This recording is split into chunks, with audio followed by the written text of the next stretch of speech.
Hi guys, कैसे हैं आप सभी लोग। अब कुछ ही दिन रह गए हैं हमारे एग्ज़ाम में। अब आप लोगों की तैयारी कंप्लीट हो चुकी है, घबराना नहीं है। जितना हमने पढ़ना था पढ़ लिया था। अब आपको जो चीज़ें हैं वो रिवाइज़ करनी है, पक्की करनी है अपनी। ठीक है, आज ये हमारा सेट 4 है हरियाणा और राजस्थान जुडिशियल सर्विसेज के लिए। तो हम अपनी 10 जजमेंट्स डिस्कस करते हैं। ये उत्तराखंड 2011 के पेपर में से है। In which case the Supreme Court laid down that evidence can be recorded by video conferencing. Pappu Yadav versus state of Bihar. ठीक है, नेक्स्ट है आपका हरियाणा 2010 के पेपर में से ये।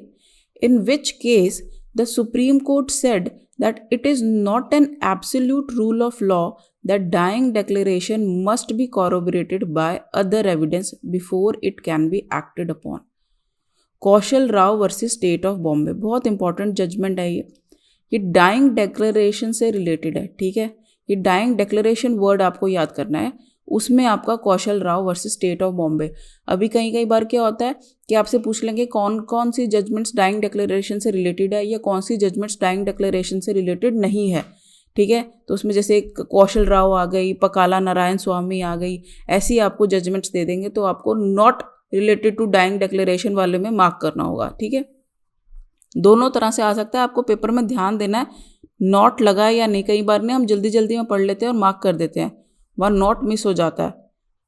In which case supreme court held that a police officer when faced with the dilemma with respect to a complaint alleging commission of a cognizable and non-cognizable offense must register an FIR।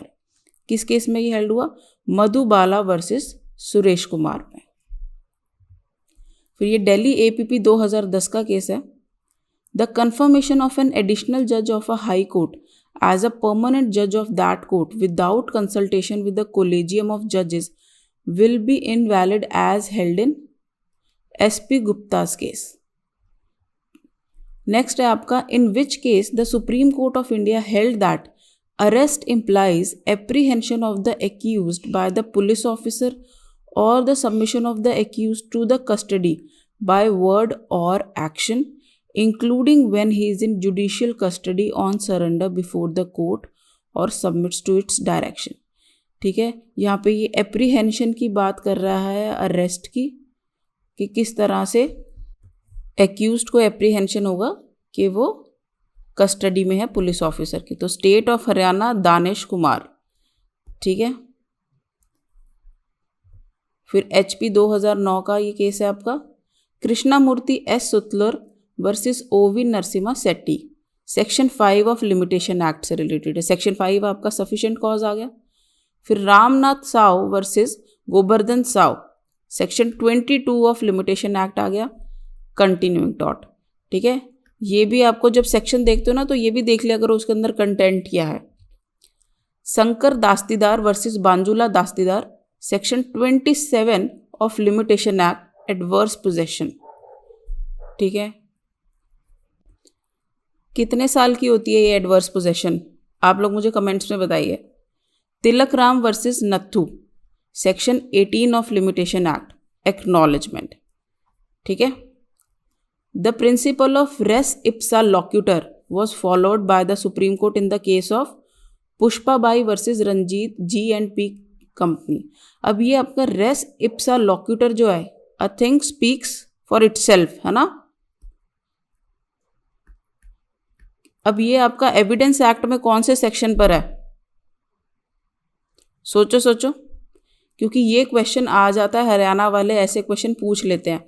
आपको search करके मुझे comments में बताना है कि race ipsa loquitur जो है वह एविडेंस एक्ट में कौन से सेक्शन पर है।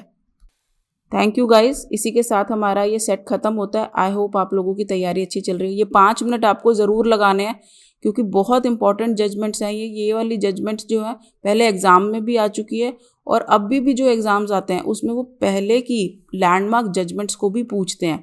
हम उनको इम्पोर्टेंस कम नहीं दे सकते हैं। जैसे ही आप लेटेस्ट जजमेंट्स को इम्पोर्टेंट दोगे वैसे ही आप पुरानी जजमेंट्स को भी उतनी ही इम्पोर्टेंस दोगे। Thank you guys.